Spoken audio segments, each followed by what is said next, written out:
Tonight, Scotland prepares for a president. Donald Trump is on Air Force One, winging his way towards a four-day visit of golf, protests and politics. Words of praise as he left Washington, but will he get a warm welcome? And he's a good man. The Scottish leader's a good man, so I look forward to meeting him. There's enough trouble going on in the world at the moment without Donald Trump coming to Scotland to play golf. I think he's brilliant. We could be doing with our own Donald Trump in this country, couldn't we? Yeah. We're live with the latest on the preparations around the country. Security is tight at Prestwick Airport. The police are out in force. And when Donald Trump lands, the eyes of the world's media will be on the tarmac. The president will head straight to Turnberry, where there's a massive security operation. Amid fears of protests, preparations have been underway all week. At the Many Estate in Aberdeenshire, he's due to open his latest golf course and play host to the Prime Minister and First Minister. I'm John Mackay. This is the STV News at 6.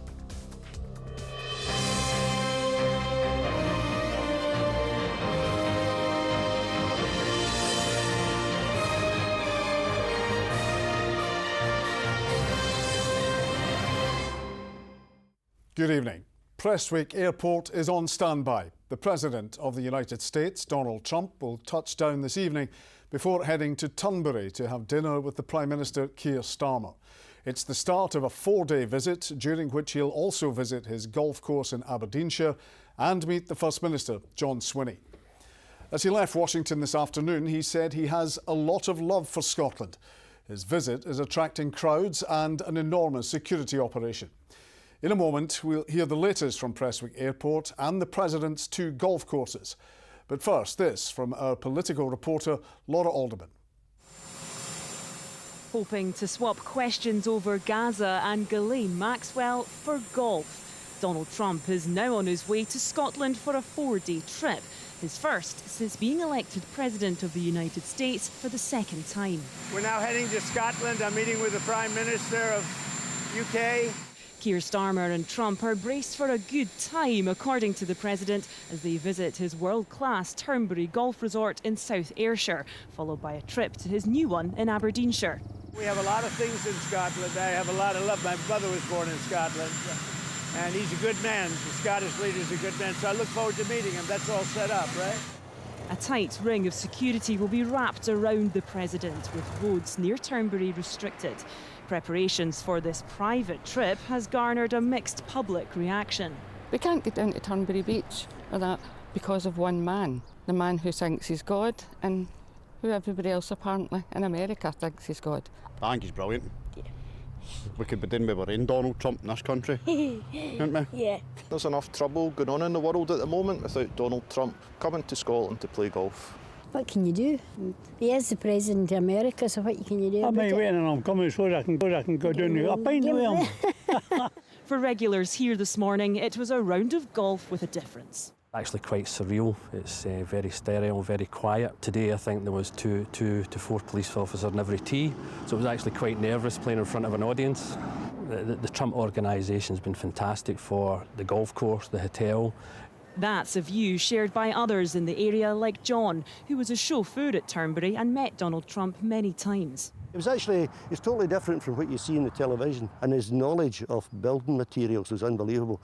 Everything that he used to upgrade the hotel had to be the very, very best. Elena and Anita are organising anti-Trump protests in Edinburgh and Aberdeen over the weekend. 7 out of 10 Scots don't like Donald Trump, and we don't want him to feel welcome here, so we're going to be as loud as possible, as colourful as possible. He's caused a lot of havoc, for local residents, and I think, we've seen, his bullying behaviour with tariffs. It's also about the politicians that are travelling to meet him. We want them to hear our message as well. In amongst the promised celebrations, both Keir Starmer and John Swinney are expected to try and bend the President's ear over trade tariffs and the ongoing situation in Gaza.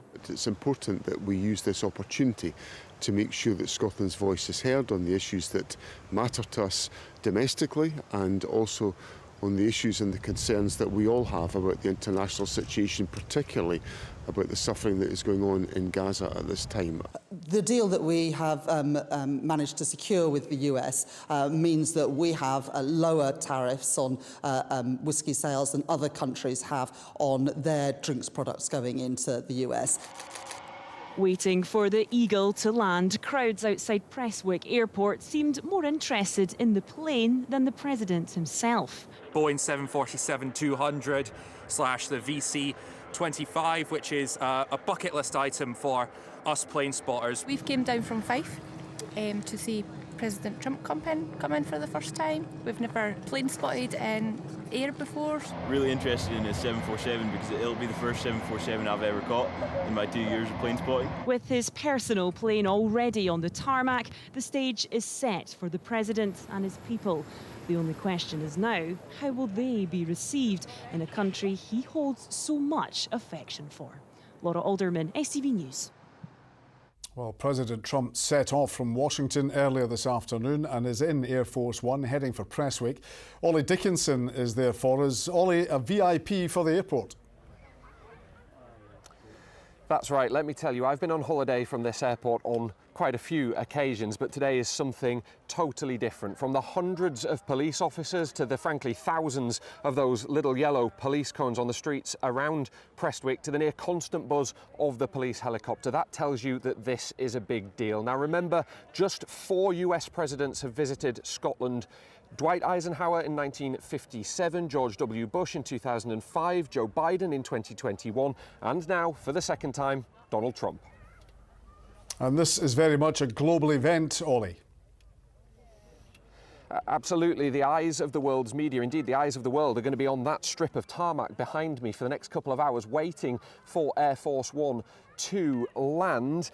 What about the people who've been here for most of the day, though? You've got to remember, there's been people here, those plane spotters that we heard in Laura's package there, since 5 a.m. One guy I spoke to had come from his shift in Newcastle last night straight down here to make sure he got the best spot. There was another chap I spoke to. He's here visiting from Australia, but came to see Air Force One anyway. You've got to think it's a huge, huge day for those people. Many here wanted, of course, to see the Donald Trump plane, the family plane. That, though, is hidden just behind the building of Prestwick Airport behind me. And Ollie, what's the latest arrival time? Well, here's the big thing. He is a little bit behind schedule, but I guess when you are the President of the United States of America, that's kind of your prerogative, isn't it? I had a little look on some of the tracking software before we came on air just now. He looks like he's over the mid-Atlantic. We think he's about an hour and a half to 2 hours behind schedule, but it's safe to say that has absolutely not put this crowd off in any way, shape or form. Ollie at Prestwick, thank you. Well, when he does land, he'll be heading for Turnberry, as you heard in Laura Alderman's report. Gordon Cree has spent the day there. Gordon, what is the impact of the security operation? Well, this is the main road into Turnberry. Normally you can drive alongside the golf course and up past the famous hotel, but not today. Throughout the day we've been pushed further and further back. There is a literal ring of steel, a 10-foot high metal fence around the property, blocking access to it and around the public beach. That's been closed off too. The whole area is dotted with high-vis clad police officers from across Scotland, supported by colleagues we've seen from Greater Manchester. That operation to keep this area secure, costing, we understand, up to £5 million. And Gordon, what can we expect when the President actually gets to Turnberry? Well, that will be by either helicopter from Prestwick or by road in the motorcade with the famous car, the Beast. We're expecting that to be after 10 p.m. now. But when he gets here, it's going to be different from his last visit. We're not going to see doorstepping him in his golf buggy, because this time it is a closed visit to the media, and they hope a closed visit to protesters as well. The idea being no one hostile is getting anywhere near him. Gordon at Turnberry, thank you. Well, Stephen Brown is outside Donald Trump's Aberdeenshire course on the Many estate. Stephen, it'll be a few days until President Trump arrives there, but preparations well underway. Yeah, the security operation certainly has increased here. We have seen a number of police vans arriving within the last hour or so from places like Merseyside, Northumberland Police Force as well. A number of roads are being closed, and that will only increase in the coming days because, of course, as well as the visit from the President of the United States, we are also going to get the Prime Minister and the First Minister meeting with Donald Trump as well. Now, people in this area know Donald Trump very well, perhaps far better than many people in other parts of Scotland, and indeed in other parts of the world. But to some, the fact that he can come back here as President of the United States would have at one point seemed something of a fantasy. Now it is very much a reality. Of course, in this area, he has his supporters about what he has done here at this course, but he's also at times had some disputes with some of the neighbours. There's been a public local inquiry and some political fallouts too. But when Donald Trump does come here, he's expected to play his new course, his second course that he will open, because at the heart of this continues to be a private visit. And Stephen, what do people locally make of the President's visit? Well, like many parts, there is split opinion. There are some people who believe that this trip shouldn't be happening at all. There are others who welcome the tourism and local boost to the economy that he's created. Trump International say they believe they have created the best 36 holes in golf. Others will argue, where are the hundreds of homes that were promised at the start of this development? Now, we are expected to see protesters and supporters alike coming here as close as they can probably get to the golf course in the coming days ahead of the visit of the President. Stephen in Aberdeenshire, thank you. The President's rocky relationship with Scotland has spanned decades. It's his mother's homeland and a place with people he's tried to win over on many occasions. His golf courses and political battles have both helped and hindered the art of those deals. Our reporter Vanessa Taff has the story of Donald Trump's history so far with Scotland. Which network is this going on? STV. I just love Scotland. I've always loved Scotland. I've loved Scottish golf, and that was my most important thing. It's that love of golf and his mother that's always connected Donald Trump to his ancestral home. From the lofty heights of Trump Tower in New York, the billionaire tycoon set his sights on Scotland for his next business venture. We found a site that I think we can build the greatest course anywhere in the world. While he was busy rubbing shoulders with the First Minister and Scottish acting royalty, Trump's vision for the many estate in Aberdeenshire began to come to life. En route to a public inquiry into his plans for the course, a quick touchdown in Stornoway, the home of Trump's mother, Mary Ann MacLeod. Well, I was here many years ago with my mother as a young child, and I haven't been back since because I've been so busy.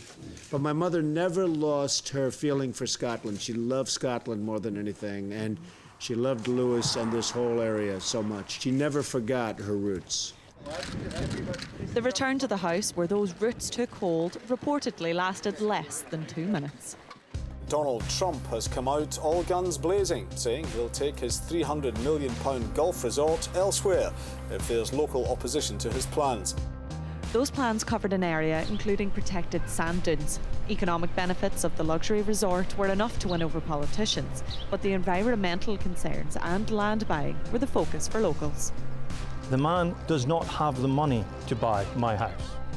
One defiant farmer famously feuded with the now president for almost a decade. I'd like to see this land cleaned up and fixed up and looking nice instead of like a slum. His opinion means nothing to me. Do you have any intention of ever leaving here? Stop being away. It'll always be away. 2, 1. Come opening day, the farmer got his way. His croft is still there now. But the woes didn't end after the first tee-off. The US tycoon has now turned against the First Minister over his backing of plans to build a wind farm off the coast of his luxury resort. It even made its way to Holyrood.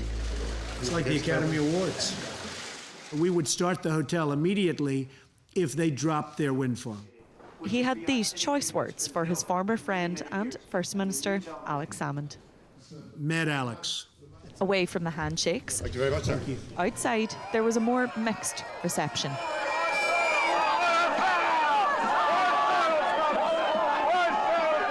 But he lost that legal battle, pledging to never invest in Scotland again. Donald Trump has confirmed he's bought the Turnberry Golf Resort in South Ayrshire. 2 months later, he added to his golf portfolio.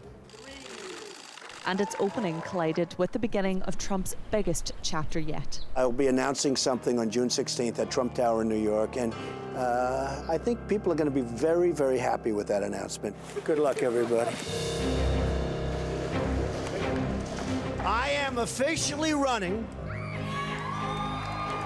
for President of the United States, and we are going to make our country great again. When he made an unusual campaign stop at Turnberry, Trump made his feelings clear on another indie ref. I think the people made the right decision. I can't imagine that they would want to go through that again. That was a very divisive. I was here certain weekends, and I want to tell you things I saw here I've never seen here before. Meanwhile, another row with the Scottish Government began when he was dropped as a business ambassador to the country. Somebody who expresses the kind of views that Donald Trump has is not somebody who's suitable to be promoting Scotland abroad. Sorry, Mr. Trump.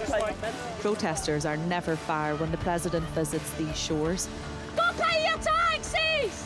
But the most memorable were during his first presidential visit. His last trip in 2023 for a private round of golf left many delighted to welcome the Commander-in-Chief. Come down the driveway and he says, I like that guy, I like that guy. I think he's a good businessman, he does well in what he does. Big fan. Yes, yeah. absolutely. Yeah. Yes. And as he came off the golf course, he had these words for STV News. How was your round of golf? We had a great time at Turnberry. There's no place like it. We really had a wonderful time, and we love Scotland. President Trump's plans are laid for more of the same this weekend, as Scotland once again welcomes back its most famous son. Vanessa Taff, STV News. In other news, the former SNP Westminster Deputy Leader Mary Black has announced she has quit the party. The ex-MP said there had been too many times when she disagreed with decisions made by the party, particularly on trans rights in Palestine. She was 20 when she was first elected to Westminster for Paisley and Renfrewshire South in 2015 and stepped down last year. An SNP spokesperson said the SNP are united under John Swinney. A 67-year-old man has been arrested over the murder of a mother in Ayrshire more than 30 years ago. Shona Stevens, who was 31 at the time, died in hospital after being found badly beaten just 200 yards from her home in the Botry Hill Park area of Irvine in November 1994. Last year, a reward for information to catch her killer was doubled to £20,000. There will be a next one. The warning from a mother whose son has been left with lifelong injuries after a series of morphine underdoses at Scotland's largest children's cardiac ward. A review found a catalogue of failures after 7 children received just a tenth of the pain relief needed after having open heart surgery at the Royal Hospital for Children in Glasgow last year. Gráinne na Grechan has been speaking to one mother who fears it could happen again. Behind his smiles and laughter, Theo has endured much more than most 4-year-olds. After undergoing his second open heart surgery, a critical mistake meant he received just a tenth of the morphine he needed. He's now been left with a paralysed diaphragm as a result. It's not repairing itself at all, and we don't know the impact that's going to have. So one of the doctors did say it could make it very difficult to take him off a ventilator the next time he goes on one, which is obviously a big panic because you can't have open heart surgery without a ventilator. Theo is one of 7 children who were given a morphine underdose at the Royal Hospital for Children in Glasgow last year. Charlotte was just 11 weeks old and recovering in agony when she wasn't given enough pain relief. An investigation has now been undertaken, revealing a catalogue of failures. The review found that 10 milligrams of morphine had been ordered by theatre staff, but that the strength delivered was only 1 milligram. Staff assumed the order was correct. The wrong amount was then used. A new stock system was also blamed, with the font size and colour making it difficult to read the amount of milligrams. It concluded human and systematic factors played a significant role. NHS Greater Glasgow and Clyde have again apologised to the families impacted and say they've begun the process of implementing the recommendations. But Theo's mother Ellie fears this could happen another child if serious changes aren't made immediately. The review itself is a half-hearted acknowledgement of them not following their own policies, but it doesn't really take any actual accountability for what's happened. I think it really diminishes the lived experiences of the families that have been through it. For Ellie, she believed her son was in the safest place, but now says she's lost faith in the system. Gráinne Nigrahen, STV News. Well, whatever else is going on, there's always sport. Here's Ronnie.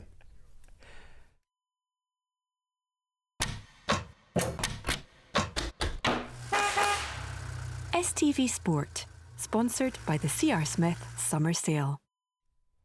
I think that's a compliment. Good evening. David Gray says his Hibs side gave him all he asked for after their Europa League first leg draw with Midtjylland, but was quick to warn his players it's only half-time in the tie. Meanwhile, Dundee United will take a slender lead into their Conference League second leg, as Jamie Bothwick can explain. Hibs entered the MCH Arena well aware that they were underdogs, but they paid it no heed as they raced into an early lead over Midtjylland. Jamie McGrath's free kick caught Jonas Lossell cold to stun the Danes. A fast start was exactly what David Gray had demanded, and Midtjylland boss Thomas Bear admitted it took his team by surprise. Martin Boyle would have doubled the advantage but for the offside flag. It took until the final quarter for an equaliser, Aral Shimshir curling a free kick beyond Jordan Smith. But Hibs defending impressed their head coach right to the final whistle. Gray says they'll run out at Easter Road next week full of confidence that they can complete a Europa League upset. A single goal separates Dundee United and Una Strassen in their Conference League qualifying tie. Zach Sapsford's sharp turn and finish was the difference, but Jim Goodwin knows it will be a fine margin to defend in Luxembourg. We'll learn from tonight's fixture. It's not all. I don't mean to sound all doom and gloom here. I'm just a little bit disappointed that we didn't make the tie a little bit more comfortable for ourselves by taking one or two more of those good chances that we created. Jamie Borthwick, STV Sport.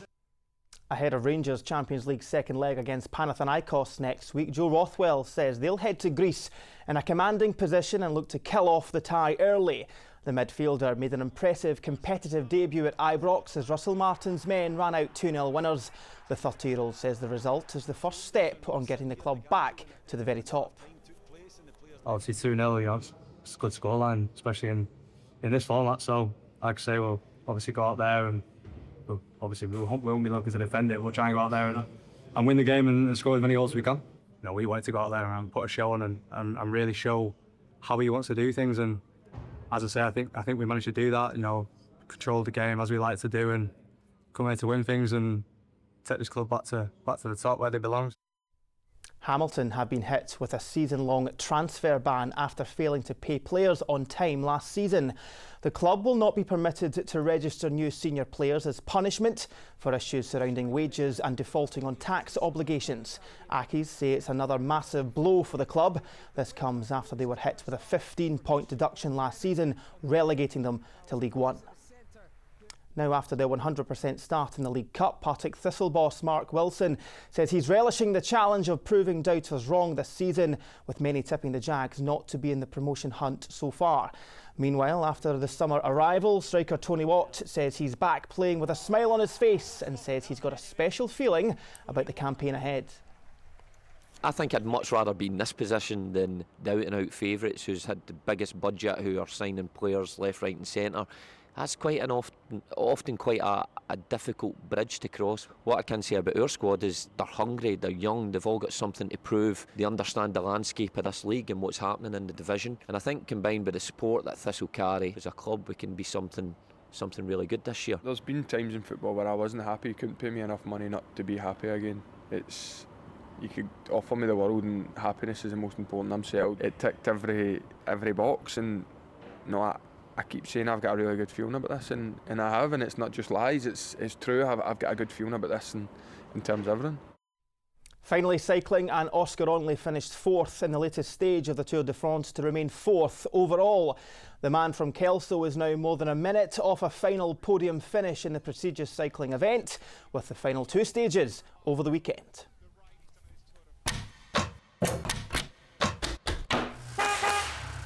STV Sport, sponsored by the C.R. Smith Summer Sale. And lucky for you, more sport next week. Lucky and every for other us week. all for all of us, Ronnie. Thank You're you. welcome, folks. Have a good weekend. Sean has the weather. Outbreaks of ancient sites will gradually settle into an evening pizza plates al fresco. TUI sponsors STV weather. Very good evening to you. We've had a little weak weather front running through today, giving us a wee bit more cloud earlier on, some shower outbreaks of rain, but that's cleared away. We've had cloud breaks coming through. We'll start to see a few scattered showers coming back in across the Highlands, Argyll and Bute tonight. Temperatures about 11 or 12 degrees for most of us, but locally perhaps into single figures. Now, for most of us tomorrow morning, it'll be a dry, sunny start to the day. We'll see a crop of showers, mainly across northwestern parts, and I expect they will be quite frequent for us here tomorrow, and there is a risk of a few heavier ones at times. We'll also see showers developing fairly widely central and southern parts, but the thing about tomorrow's showers is they're going to be quite well spaced out with some good spells of sunshine in between. So it does mean tomorrow, if you are out and about and you get a shower, maybe just give it 10-15 minutes. It should have cleared away and you'll be back to the sunshine. So it's one of those days. And it feels quite a bit fresher than it has done on and off at times over the last several weeks, with those temperatures around the mid-20s. But this weekend we're looking at about 18-19 degrees Celsius. Sunday there's a much higher chance of more frequent showers, heavier showers, especially across western parts of the country. Just outside Falkirk at Ayr, we've got the Highland Games tomorrow, a day with those showers. As I say though, just get into a tent if there's a shower. 10-15 minutes later, it should hopefully have cleared away. Pretty good for the Women's Open tomorrow, hopefully. Any showers very isolated for us here, but a much higher chance of more frequent and at times heavy showers coming through on Sunday. TUI sponsors STV weather. That's all this Friday evening. As Scotland waits his arrival, we'll leave you with images of the half-Scottish US President leaving on his way to his mother's homeland. Good night.